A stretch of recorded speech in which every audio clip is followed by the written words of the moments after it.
కాకినాడ జిల్లా జగ్గంపేట సోమాలమ్మ నగర్ లో వేంచేసి ఉన్న శ్రీ శ్రీ శ్రీ సోమాలమ్మ తల్లి అమ్మవారి సప్తమ వార్షికోత్సవ వేడుకలు ఘనంగా ప్రారంభమయ్యాయి. అమ్మవారి మూల విరాట్ కు పంచామృత అభిషేకాలు, విశిష్ట అలంకరణ, కుంకుమ పూజలు నిర్వహించారు. అనంతరం అష్టోత్తర శతపౌర్ణమి మహాహోమం నిర్వహించారు. భారతీయ ధర్మ పరిషత్ రాష్ట్ర కార్యవర్గ అధ్యక్షుడు పాలచెర్ల నాగేంద్ర చౌదరి, ముమ్మడివరపు లలితాబాబు, మండల టీడీపీ అధ్యక్షుడు మారిశెట్టి భద్రం చేతుల మీదుగా జాతర మహోత్సవాలు నిర్వహించారు. ఈ సందర్భంగా నాగేంద్ర చౌదరి మాట్లాడుతూ 9 శుక్రవారాలు సోమలమ్మ వారి ముడుపు పూజ చేసినచో కోరిన కోరికలు సిద్ధిస్తాయని అన్నారు. సోమలమ్మ అమ్మవారి జాతర మహోత్సవాలు విద్యుత్ కాంతులు, బాణసంచ కాల్పులతో, గోవింద నృత్య ప్రదర్శనలతో అంగరంగ వైభవంగా నిర్వహిస్తున్నామన్నారు.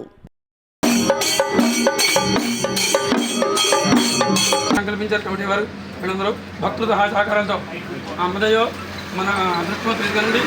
ఈరోజు 54 పౌర్ణమి, ఏ పౌర్ణమి కూడా ఆటంకం లేకుండా అవతల మీలాంటి వారు వచ్చే పౌర్ణమి నేను కూర్చుంటాను చెప్పిన అడ్వాన్స్గా బుక్ చేసిన రోజులు కూడా ఉన్నాయి. ఇంకా 2 కరెక్ట్ ఉన్నారు. అలాగా 54 పౌర్ణములు అంటే 109 సగం పూర్తి చేసుకుని 55 పౌర్ణమి అడుగుతున్న సందర్భంగా అమ్మవారి ఈ మధ్యకాలంలో కొద్దిగా అభిషేకం అది చేసాం.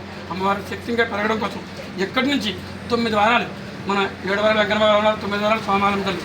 1 శుక్రవారం నాడు ఎవరైనా తిరగల మనసులో కోరిక తెలుసుకుని కొబ్బరికాయ చేసి 9 ప్రదక్షిణ చేసి ముడుపు కడితే 9 వారాల్లో వాళ్ళ కోరికలో నిజాయితీ ధర్మం ఉంటే ఖచ్చితంగా నెరవేరుతుంది. వచ్చి మొక్కు తీర్చులాగా సోమాలమ్మ తల్లి మనందరికీ అదృష్టం కల్పించిందండి. ఈ సందర్భంగా మీ చేతితో దాన్ని ఓపెన్ చేసే అదృష్టం అమ్మవారు మీకు ఇచ్చింది, చూసే అదృష్టం మాకు ఇచ్చింది. అయ్యా జయం.